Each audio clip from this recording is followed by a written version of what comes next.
L'Eucharistie est le sacrement qui, sous les apparences du pain et du vin, contient réellement le corps, le sang, l'âme et la divinité de notre Seigneur Jésus-Christ pour être la nourriture de notre âme.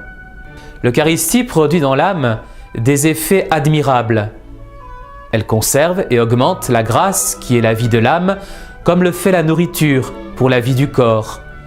Elle remet les péchés véniels et préserve des péchés mortels. Enfin, elle donne consolation spirituelle et réconfort en augmentant la charité et l'espérance de la vie éternelle dont elle est le gage. Pour que l'Eucharistie produise ses effets dans l'âme, encore faut-il être disposé à la recevoir. Ainsi, pour faire une communion fructueuse, il faut être en état de grâce, savoir qui l'on va recevoir et y penser, observer le jeûne eucharistique, c'est-à-dire s'abstenir de toute nourriture solide et d'autres liquides que l'eau, au moins 1 heure avant de communier. Il est seulement conseillé de garder la coutume ancienne des 3 heures quand on le peut facilement. Il y a obligation faite aux chrétiens de recevoir la communion au moins chaque année à Pâques, ainsi qu'en danger de mort, en viatique, pour soutenir l'âme dans le voyage vers l'éternité.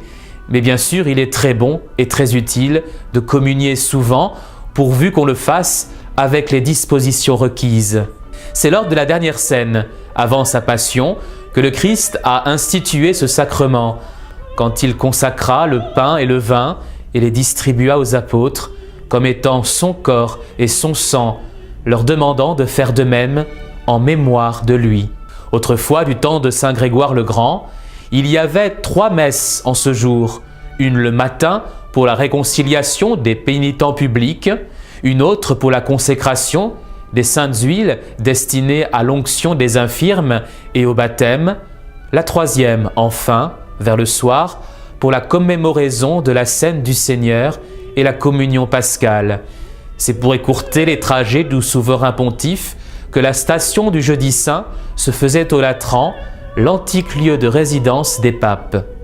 Le Seigneur a institué l'Eucharistie pour qu'elle fût, par la messe, le sacrifice permanent du Nouveau Testament et par la communion, la nourriture des âmes, en souvenir perpétuel de son amour, de sa passion et de sa mort. L'Eucharistie n'est pas seulement un sacrement, mais elle est aussi le sacrifice permanent du Nouveau Testament. Et comme telle, on l'appelle la Sainte Messe, qui tire son origine de la scène du Seigneur le Jeudi Saint. On comprend mieux pourquoi, dans la rédaction des statuts propres à la fraternité sacerdotale Saint-Pédis, reconnue en 1970 par l'Église, Monseigneur Lefebvre a mis comme but premier de sa fondation le sacerdoce et le fait de réaliser la vie du prêtre vers ce qui est essentiellement sa raison d'être, le saint sacrifice de la messe, avec tout ce qu'il signifie, tout ce qui en découle, tout ce qui en est le complément.